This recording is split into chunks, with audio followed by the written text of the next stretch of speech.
Thodupuzha municipal തെരഞ്ഞെടുപ്പ് കഴിഞ്ഞ് UDF 35 സീറ്റിൽ 23 സീറ്റ് പിടിച്ചുകൊണ്ടാണ് ഇത്തവണ അധികാരത്തിലെത്തിയത്. ആദ്യത്തെ ചെയർമാൻഷിപ്പ് 2 കൊല്ലക്കാലം മുസ്ലിം ലീഗിനാണ് UDFൽ കോൺഗ്രസ് പാർട്ടി അടക്കം നൽകിയത്. 2 കൊല്ലം കോൺഗ്രസിനും 1 വർഷം കേരള കോൺഗ്രസിനുമായാണ് 5 കൊല്ലം വീതം വെച്ചിരിക്കുന്നത്. അതിൽ ആദ്യത്തെ 2 കൊല്ലം കിട്ടിയപ്പോൾ മുസ്ലിം ലീഗിന് 8 പ്രതിനിധികളാണ് ഉണ്ടായിരുന്നത്. അതിൽ തൊടുപുഴ മുനിസിപ്പാലിറ്റി ഭരിച്ച LDFൻ്റെ 6 മാസക്കാലം ചെയർപേഴ്സൺ ആയിരുന്നയാളെ പരാജയപ്പെടുത്തി വിജയിച്ചയാളാണ് സാബ്ര ജലീൽ.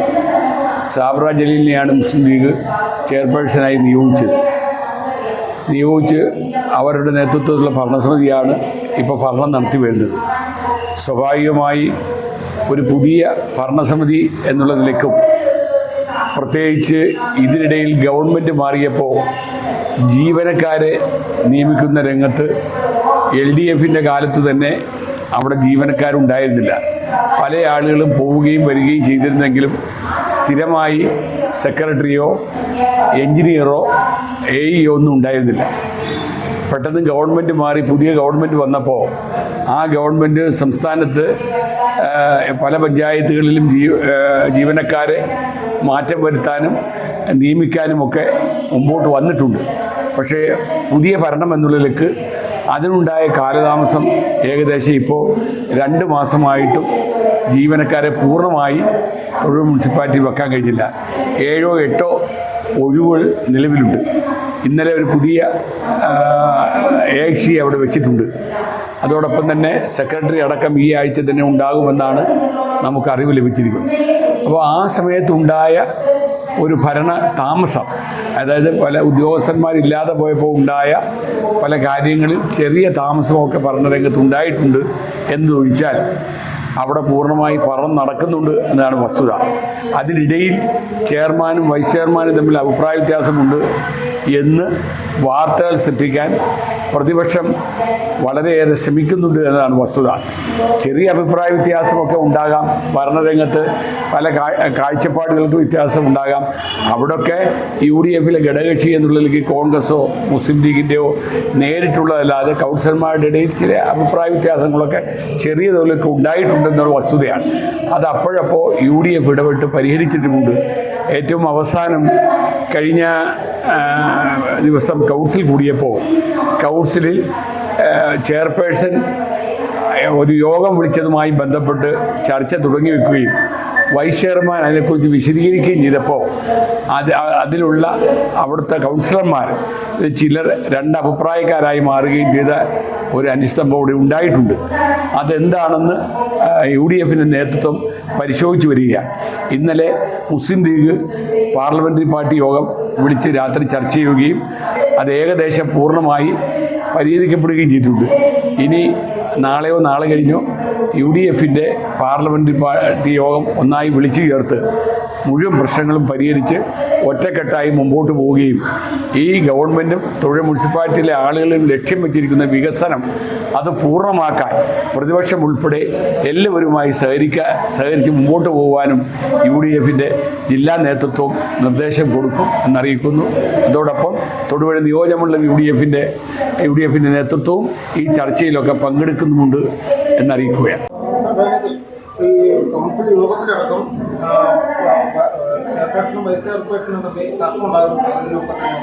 ഈ തർക്കം ഉണ്ടായപ്പോൾ അവിടുത്തെ പ്രാദേശിക കോൺഗ്രസ് നേതൃത്വം ഉന്നയിച്ചത് ലീഗിന്റെ കടുംപിടുത്തമാണ് ഇതിനെല്ലാം കാരണം. മുസ്ലിം ലീഗ് ഒരു കാലത്തും ഒരിക്കലും ഒരു കടുംപിടുത്തം ചെയ്യാറില്ല. ഇവിടെ സ്വതന്ത്രരാണ്.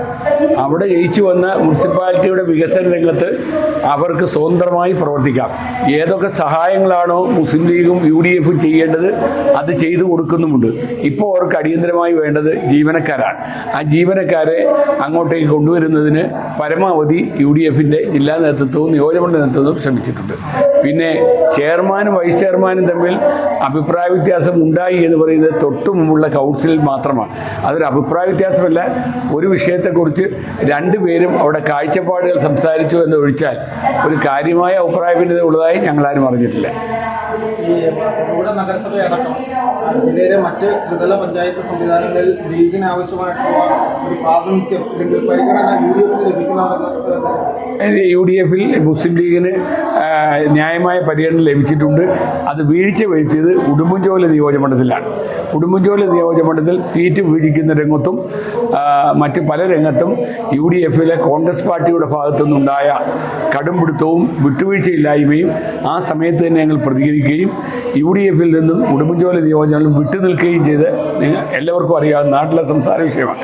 പിന്നീട് അസംബ്ലി തെരഞ്ഞെടുപ്പുമായി ബന്ധപ്പെട്ട് UDFിൻ്റെ സ്റ്റേറ്റ് നേതൃത്വത്തിൻ്റെ നിർദ്ദേശമനുസരിച്ച് ഞാനടക്കമുള്ള മുസ്ലിം ലീഗ് നേതാക്കൾ ഈ നിലവിലെ ഉടുമ്പൻചോലയിൽ അന്ന് സ്ഥാനാർത്ഥിയായിരുന്ന ഇപ്പോൾ MLA ആയ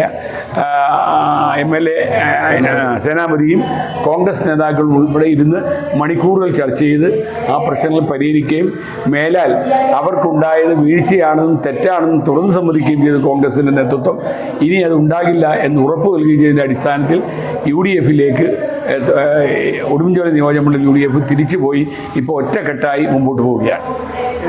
ഇടുക്കി ലൈവ് വാർത്തകൾ നിങ്ങൾക്കായി അവതരിപ്പിച്ചത് ഹോം അപ്ലയൻസുകൾക്കും ഡിജിറ്റൽ ഗാഡ്ജറ്റ്സുകൾക്കും പുറമെ 52,000-ലധികം എസൻഷ്യൽ പ്രോഡക്റ്റുകൾ ഉൾപ്പെടുത്തി ഏറ്റവും വലിയ ഷോപ്പിംഗ് എക്സ്പീരിയൻസിനെ ഹൈ റേഞ്ച് ഹൈപ്പർമാർട്ട് ഷോറൂമിലൂടെ ഏറ്റവും വലിയ കളക്ഷനുകളും മറ്റാർക്കും നൽകാനാവാത്ത ഓഫറുകളും ഉൾപ്പെടുത്തി farm fresh vegetables, fruits, meats, grocery, crockery, gift items, kitchen അപ്ലയൻസുകൾ, ബ്യൂട്ടി പ്രോഡക്റ്റുകൾ, ഇന്ത്യയിലുടനീളമുള്ള എല്ലാ ബ്രാൻഡുകളുടെയും ഹോം അപ്ലയൻസുകൾ, മൊബൈൽ ഫോണുകൾ, ലാപ്ടോപ്പ് എന്നിങ്ങനെ എല്ലാം ഒരിടത്ത് ഒന്നിക്കുന്നു. മാർക്കറ്റ് വിലയേക്കാൾ കുറഞ്ഞ വിലയിൽ. ഇനി പലയിടത്തല്ല, എല്ലാം ഒരിടത്ത്. High range hypermart, Kattappana, Cheruthoni, Anakkara, Elappara.